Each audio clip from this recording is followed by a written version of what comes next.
নিঃস্ব অবস্থায় কি দোয়া করতে পারেন একজন মানুষ, এই দোয়াটা শিখে নেন, ইনশাআল্লাহ আপনার জীবনের সমস্ত সংকট কেটে যাবে ইনশাআল্লাহ। আমি নিজেও এই দোয়াটা বেশি বেশি করার চেষ্টা করি। দোয়াটা হচ্ছে, মুসা আলাইহিস সালাম একটা গাছের নিচে হেলান দিয়ে বসলেন, বসে দেখলেন দুইজন মেয়ে দাঁড়িয়ে আছে দূরে, পানি নিতে পারছে না, লোকজন পানি নিয়ে যাচ্ছে, ওরা দাঁড়িয়ে আছে বেচারি। মুসা আলাইহিস সালাম গিয়ে বললেন, কি সমস্যা আপনাদের?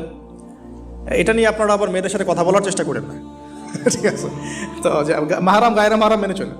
তারা বললেন যে আমাদের বাবা অনেক বৃদ্ধ মানুষ, আমরা পানি নিতে পারি না যতক্ষণ না আমাদের কম পানি নিয়ে চলে যায়।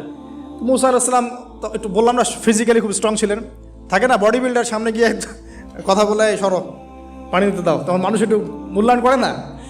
তো মুসা আলাইহিস সালাম এভাবে পানি নিয়ে দিলেন এবং বাছুরদেরকে পানি পান করালেন, করিয়ে গাছের নিচে এসে বসে আছেন। বসে বসে তিনি দোয়া করছেন, এই যে দোয়াটা তিনি দোয়া করছেন, রব্বি, একটা নেক কাজ করলেন, নেক কাজ করলেন না, মানুষের উপকার করলেন, নেক কাজ করে এসে গাছের নিচে বসে দোয়া করছেন, আল্লাহ এখানে তো আমার খাবার পানি বাসস্থান কিছুই নাই, আমি কি করব? রব্বি ইন্নি লিমা আনজালতা ইলাইয়া মিন খায়রিন ফাকির, রব্বি ইন্নি লিমা আনজালতা ইলাইয়া মিন খায়রিন ফাকির। আবার বলেন, রব্বি ইন্নি লিমা আনজালতা ইলাইয়া